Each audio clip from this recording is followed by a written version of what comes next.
Hi there, I'm Coach Craig Kenneth. And I'm Coach Victoria. And in this video, we're going to be talking to you about why your ex is acting like a stranger. Oh, this could be so unsettling. I think this is one of the hardest parts of a breakup is seeing somebody that you love and care about act like a completely different person. Like you've never talked to them before, like they've never cared about you before, like a complete stranger. Oh, yeah. And this can be really reality bending because you're thinking, this is the person I was just lying next to the other night, and now I feel like I don't even know them. You could be thinking, it's me. It's your boy. You know? And it can happen in the span of like a couple of days. Yeah. Yeah. You're just like, what? You told me you loved me earlier this week. Mm-hmm. It's baffling. Yeah. So this can be a really hurtful experience. It could be a really mind-bending experience and make you question a lot, make you question your own trust in that person. So we're going to talk about this a little bit and what causes a person to act like they are part of the human resources department and not somebody that said they were, so in love with you and ready to live their life with you forever a week ago. It's really crazy. And sometimes the messages are so short. Yeah. And it's like it's like a cutoff that it's like not even a conversation. Those are the worst. Yeah. Yep.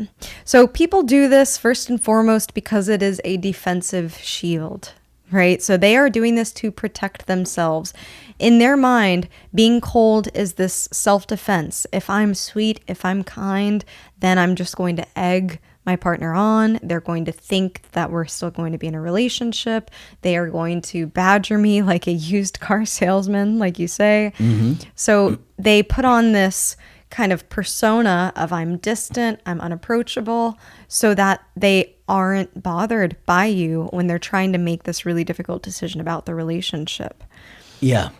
Yeah, it's so tough because everything inside of you is trying to connect, mm-hmm. and they're trying to disconnect. Yeah. Yeah. Right. And they're not giving you anything in many ways. Now, I do want to say that healthier people, more secure people are more likely to have some empathetic, kind conversations. Mm-hmm. Right. Mm-hmm. Whereas opposed to an avoidant is going to like shut down and give you like a 2-sentence breakup. This hasn't been working. It's been like this for a while. But mind you, even some of the most patient people can be pushed to the point of being very, very cold if they have to be in order for you to get the hint or get the message. Yeah. So, I could see both sides of this where, sure, some people do overkill in how cold they are during a breakup. But then on the other end, some people can be very warm and understanding until they can't anymore. Yep. But generally, mm-hmm. You're going to see if you haven't put too much pressure on them, and a more secure, healthier person is going to be able to give you some feedback and some honest, sincere conversations before they get cold or too cold. Right. And it's really boundary setting. Some people do overkill with their boundary setting because they don't want that being pushed. They're afraid of getting that kind of pushback from you. And probably they have feelings of guilt beneath all of that too. Mm-hmm. That they're trying to hide with this kind of facade and character that they're playing because they have to. They're also trying to preserve their individuality by being a stranger. And you can see this in those who have more avoidant attachment styles where they can kind of have this attitude of, you don't know me. Sure, we were in a relationship for 12 years, but you don't know me and I know what's best for me and this breakup is what's best for me. You don't really understand me or what's going on right now. And they do this to create the distance that they need in order to go through with this decision that they thought at that time was best for them. Yeah, and a lot of times it's the anxious person that's like, I know you. Yeah. I know you still love me. Yeah. I know you want this. I know you deep down you still care about me. Yeah. And they're like, no, I don't care about you or anyone. Yeah. It's like, how? Well, in that moment, they're pushing for that autonomy.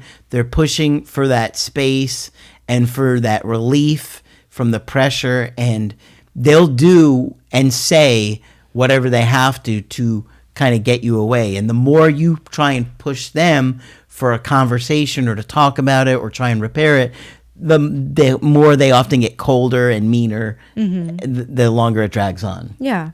Yeah. And on your end, this can be really difficult because you're feeling devalued. You know, you go from feeling like you matter so much to this person to feeling like, you know, they could walk by you in the street and not blink an eye, not notice. And this can be very, very painful.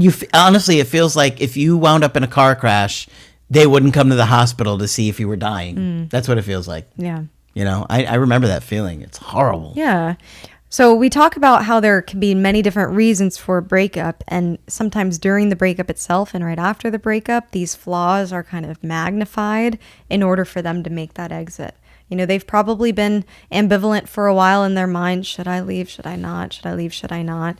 And so in order for them to go through with their decision, they have to really be set on their justifications for the breakup. And so it can look like magnifying your flaws or magnifying what was wrong in the relationship. And this is something that just happens commonly.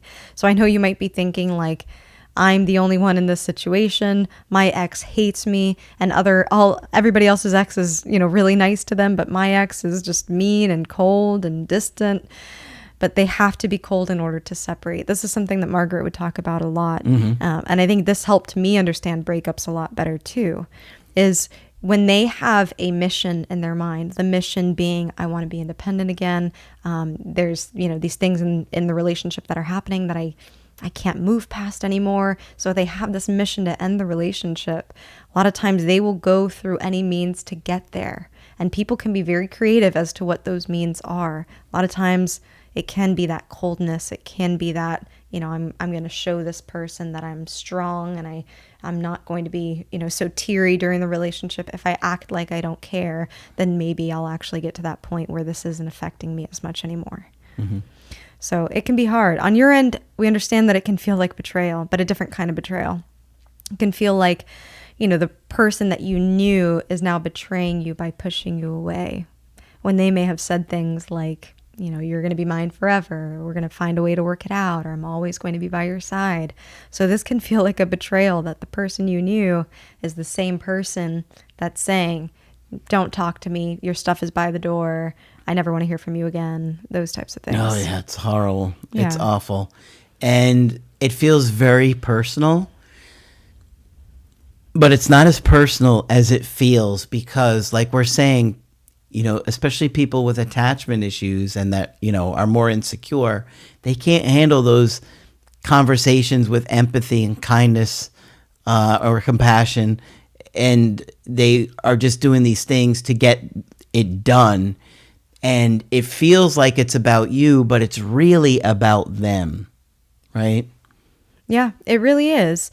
It's really about their ability to navigate this breakup and how they go about it. Sometimes you can feel coldness from an ex, even if you've been nothing but nice and agreeable during the breakup. And this can be really mind-boggling for some people. Yep. How can I be handling this breakup so well, I think, but my ex is still acting like I'm the villain or acting like I've done something horrible. This is something that we commonly hear from clients too. So people act in all sorts of ways in order to get to their mission or to get their point across. Yep. And when they're going through this, they're not likely going to try and have these conversations or tell you that they miss you or even be watching your social media, or they may, but just not as much, because they're trying to exert that independence enough to do what they have to do and in their mind move forward. But that doesn't mean their feelings won't change. Mm-hmm. That's the hard thing for you, and I understand it because I was there too. But when you give them that space, it kind of allows them to go through everything on their own and then get to a place where they can miss you, and they don't all have to be like telling themselves these difficult things like it just wasn't going to work, right? Mm-hmm. Because now they can sit with the really, the thoughts about it, like, well, it was working in some ways, but it wasn't working in others. But if you're putting the pressure on it, they're going to keep keeping that independence even within themselves, yeah. right? Yeah. So they can shut themselves off from thinking about it because there's too much pressure. Only when the pressure goes away does everything start to shift, and they can start to have different feelings for you and start to miss you and start to think maybe we can work these things out. And this is an important point because when you see your ex, turn and change so quickly, you're thinking, is this the person that they're going to be from here on out? Have I completely lost the person that I dated and who they were? a lot of times this kind of persona that they're putting on is a result from how they're feeling in the moment, right? They're feeling very self-protective, and so they're going to act self-protective, and so they're going to act distant. And so reminding yourself that feelings do change even from them. When they have more distance from the breakup itself, the intensity of that will shift.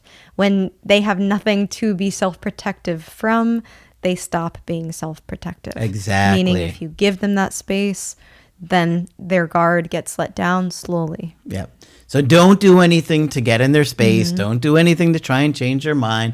Don't try and talk to them about it. Mm-hmm. Believe I made that mistake. We just got to talk about it.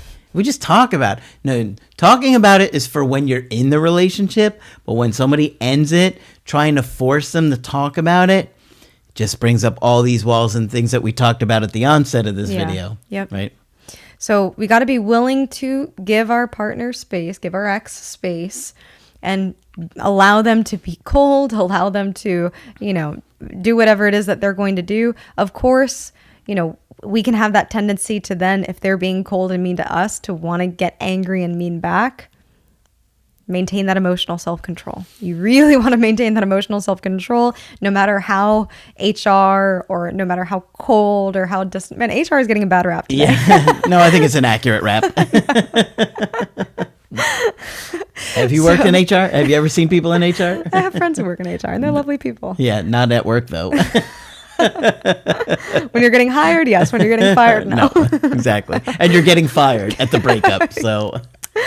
Yeah. So you want to give them that space and distance. Remember that the intensity of what they're feeling is in that moment, right? So it could be a jarring experience. You're not alone in this. A lot of people experience this. Give it space. But feelings can change. Mm-hmm.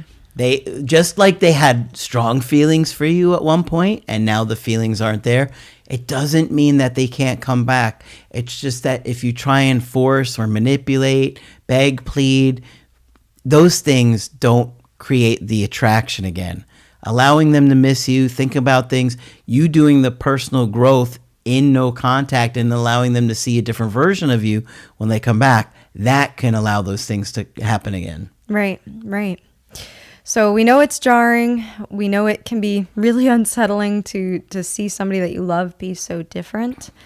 But physiologically, they are attached if you've dated this person for a significant amount of time, right? So they might seem like strangers, but they're really not. They likely are attached to you. You likely are attached to them.